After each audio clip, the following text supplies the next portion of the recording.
ਕਿਰਪਾਨ ਤਾਂ ਲਾਉਣੀ ਪਊ ਜਿਹੜੇ ਹਿੰਦੂ ਸੰਤ ਨੇ ਉਹ ਜਿਹੇ ਹੋ ਜਾਣ, ਇਹ ਆ ਸਿੱਖ ਬਣ ਜਾਣ ਚੁੱਪ ਕਰਕੇ,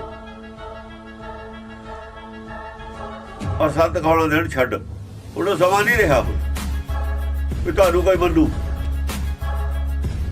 ਤੁਹਾਨੂੰ ਤਾਂ ਪੜ੍ਹਾਇਆ ਸੀਗਾ, ਕਹੇ ਨਾਨਕ ਸੁਣੋ ਸੰਤੋ ਸ਼ਬਦ ਧਰੋ ਪਿਆਰੋ, ਤੁਹਾਨੂੰ ਪੜ੍ਹਾਇਆ ਸੀ,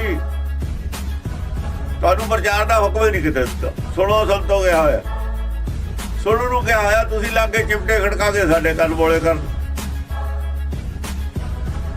ਤੁਹਾਨੂੰ ਸੁਣਾਉਣ ਨੂੰ ਨਹੀਂ ਕਿਹਾ, ਪਹਿਲਾਂ ਸੁਣ ਲਓ, ਫਿਰ ਸੁਣ ਕੇ ਸਾਧ ਬਣਾ ਛੱਡ ਦਿਓ, ਸੰਤ ਬਣ, ਫਿਰ ਸਿੱਖ ਬਣ ਜਾਓ, ਫਿਰ ਸੁਣਾਇਓ। ਉਹਦੇ ਬਾਅਦ ਪਹਿਲਾਂ ਸੁਣ ਕੇ ਸੰਤ ਬਣਾ ਛੱਡ ਕੇ ਸਿੱਖ ਬਣੋ, ਸਿੱਖ ਕਹਾਓ, ਸਮਝੋ ਗੱਲ ਨੂੰ, ਫੇਰ ਕਿਹੋ। ਜਿੰਨਾ ਚਿਰ ਸੰਤ ਉਹਨਾਂ ਚਿਰ ਪਾਬੰਦੀ ਪੈਣ ਲੱਗ ਜੂਗਾ ਤੁਹਾਡੇ ਤੇ ਛੇਤੀ।